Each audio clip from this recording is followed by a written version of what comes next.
Libres al Sol. Mi nombre es Francisco Mina y este es un podcast de filosofía, arte y educación. Kant y la fábrica del conocimiento. Los títulos de los libros fundamentales de Immanuel Kant comienzan con la palabra crítica. La crítica de la razón pura trata de la razón, de sus límites, sus alcances y fundamentalmente sus aportes en el conocimiento. ¿Por qué crítica?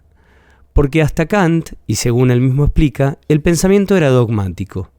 Es decir, que los filósofos planteaban sus ideas y avanzaban en la construcción de sus sistemas sin estudiar previamente el órgano con el cual estaban operando, la razón, el entendimiento. Partían de bases absolutas e indudables, como suelen presentarse los dogmas. Kant, por lo tanto, produce la revolución del criticismo. Criticar es poner en crisis los dogmas y los absolutismos. Veamos, sugiere el filósofo, antes de conocer eso que conocemos. ¿Cómo hacemos para conocer? ¿Qué podemos conocer y qué se encuentra más allá de las posibilidades de nuestro aparato psíquico, el racional, para adquirir conocimientos? En la primera de las obras críticas mencionadas, Kant define esta postura.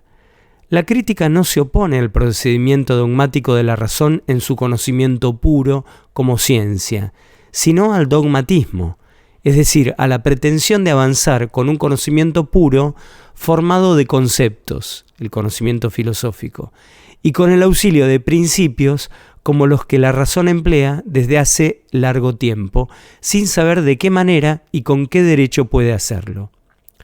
Dogmatismo es, pues, el procedimiento dogmático de la razón pura sin una previa crítica de su propio poder.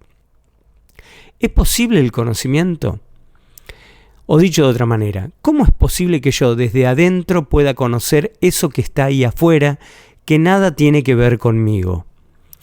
El racionalismo sostenía que la razón, la mente, hace todo el trabajo del conocimiento y forma la idea de eso que está ahí.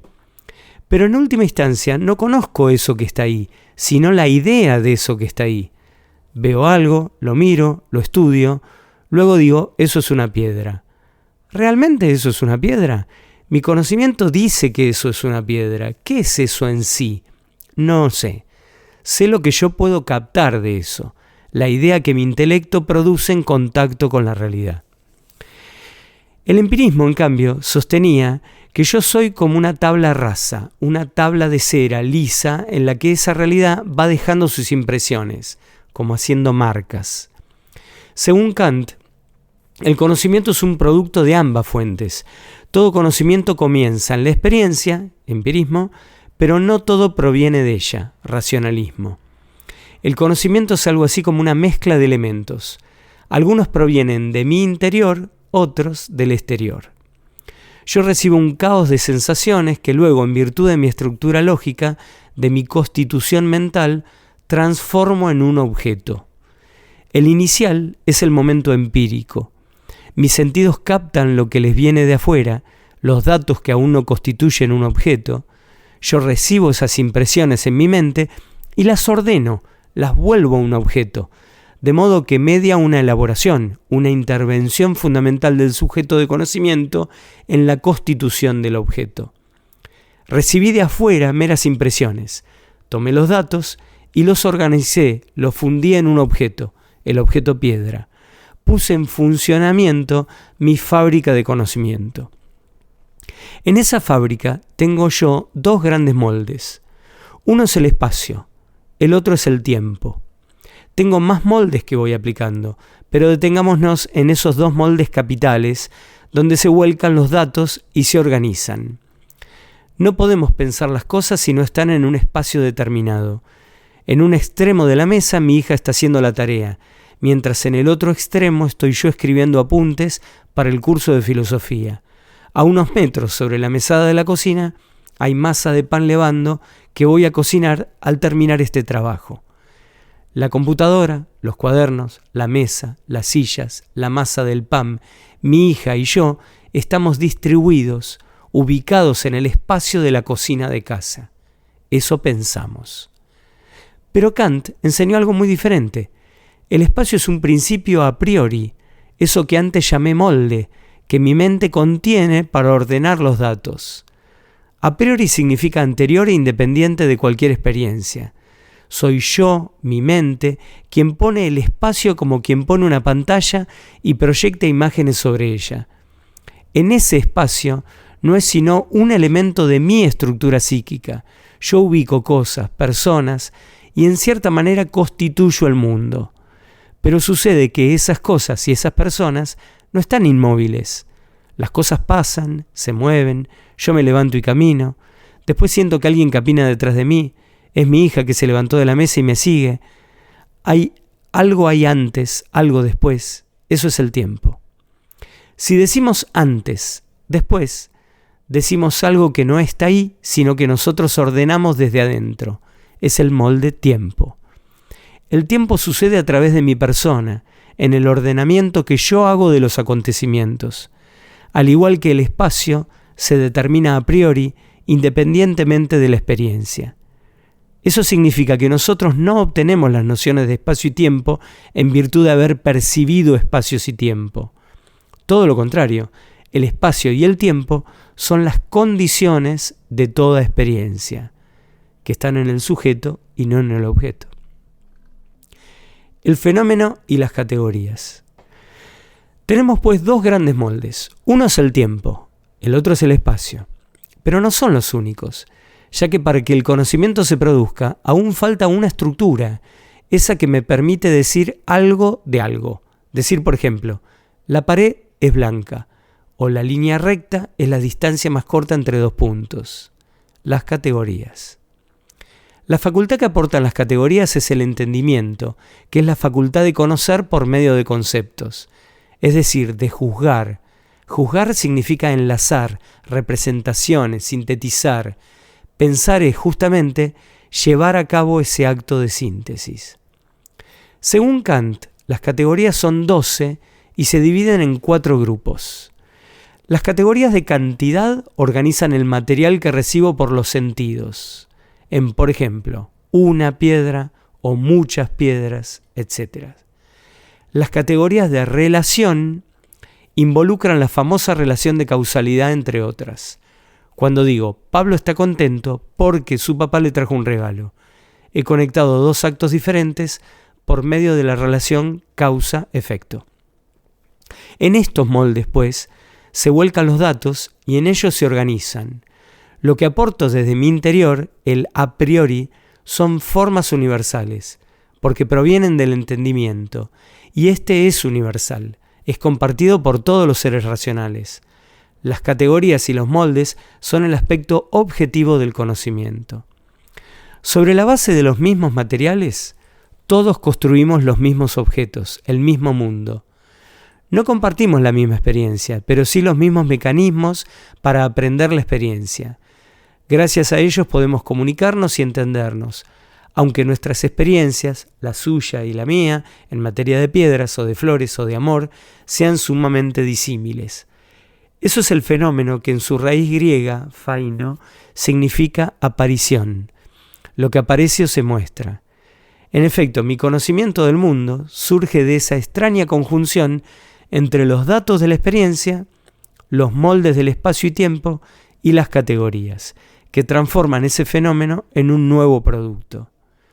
Leemos en la Crítica de la Razón Pura, el libro de Immanuel Kant, en la síntesis de los fenómenos, lo diverso de las representaciones es siempre sucesivo.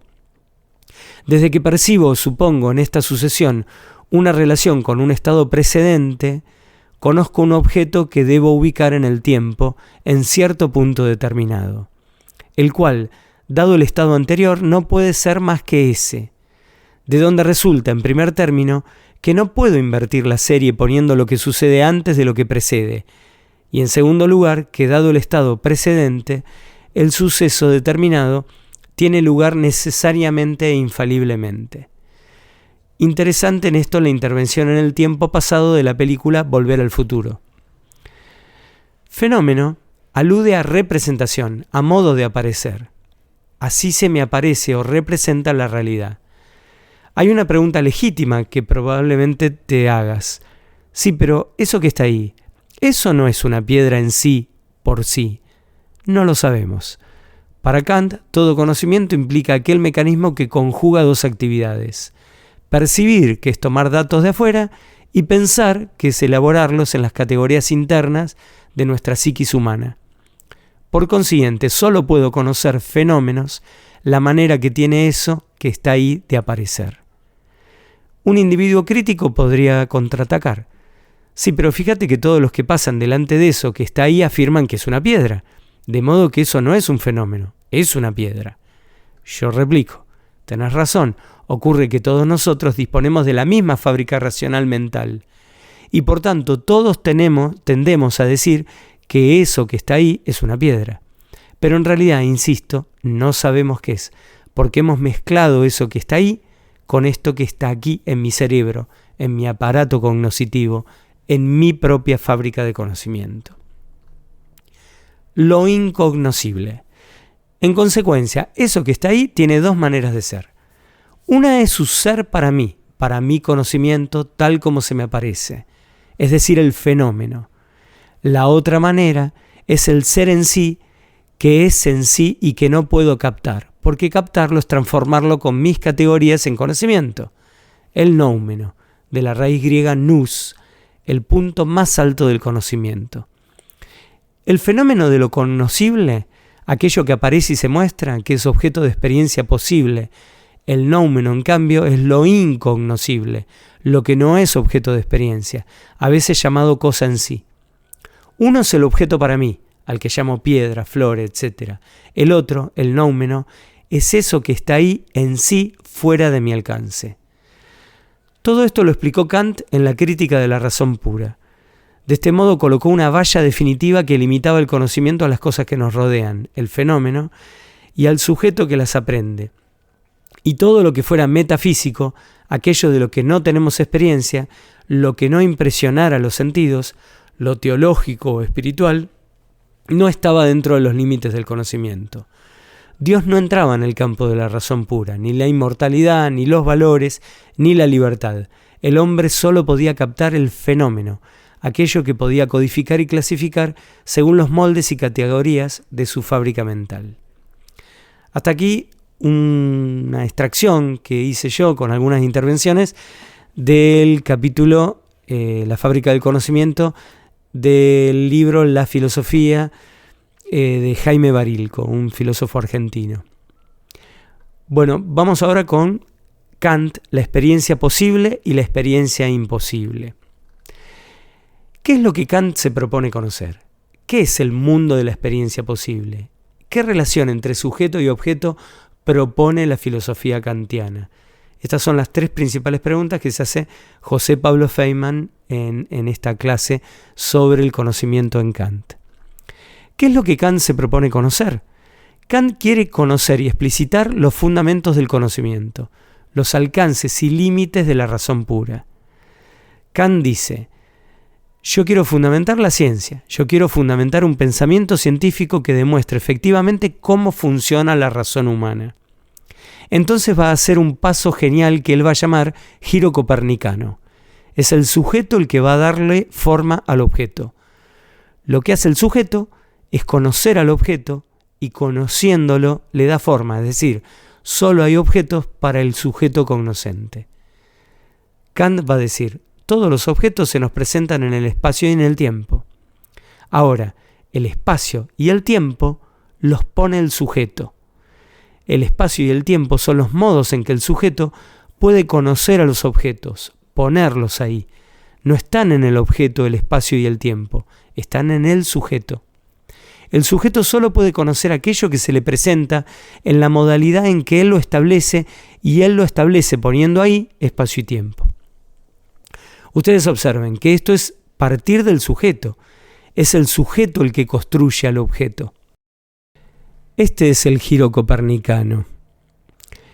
Se parte de un sujeto constituyente, el sujeto constituye la realidad. Luego Kant analiza el entendimiento. Se trata de una filosofía idealista que parte del sujeto cognoscente, y desde ese sujeto cognoscente se constituye la realidad. La realidad es aquello que el sujeto construye a partir de sí. ¿Qué es el mundo de la experiencia posible? Para tener la certeza de la realidad externa, Descartes le pedía permiso a Dios. Hay cosas ahí afuera, yo creo que si las veo es porque Dios no me engaña, confío en la veracidad divina. Kant va más allá. Kant va a dar un paso fundamental. Va a decir, si hay cosas ahí afuera, es porque hay un sujeto cognoscente que les da forma. El mundo tiene una forma, tiene un orden, porque el sujeto cognoscente le da esa forma, le da ese orden. Hay un mundo porque el sujeto lo conoce. Entonces es el sujeto el que, al conocer todas esas cosas que están ahí, le da una forma, pero le da la forma que el sujeto necesita que las cosas tengan para que él pueda conocerlas. Lo que yo digo es que el mundo que el sujeto conoce es el mundo que el sujeto construye. Este es el mundo de la experiencia posible. Hay otro, que es el mundo de una experiencia que para el sujeto es imposible, que son en sí las cosas, el noumeno. ¿Qué relación entre sujeto y objeto propone la filosofía kantiana? La materia no es el objeto, es la materia. Es objeto cuando el sujeto le da forma. El sujeto le da forma al objeto. Solo hay objetos para un sujeto. Hay un mundo al que Kant llama nouménico. El mundo de lo nouménico es el mundo que no podemos conocer. Entonces, ese mundo que no podemos conocer está fuera de los alcances del sujeto. Solo hay objetos para un sujeto. Bueno, hasta acá el apunte sobre la filosofía del conocimiento de Kant. Pueden mirar el video de donde yo saqué este texto, que es el episodio 5 de la primera temporada de Filosofía Aquí y Ahora en el canal Encuentro de José Pablo Feynman. Muchas gracias, que anden bien.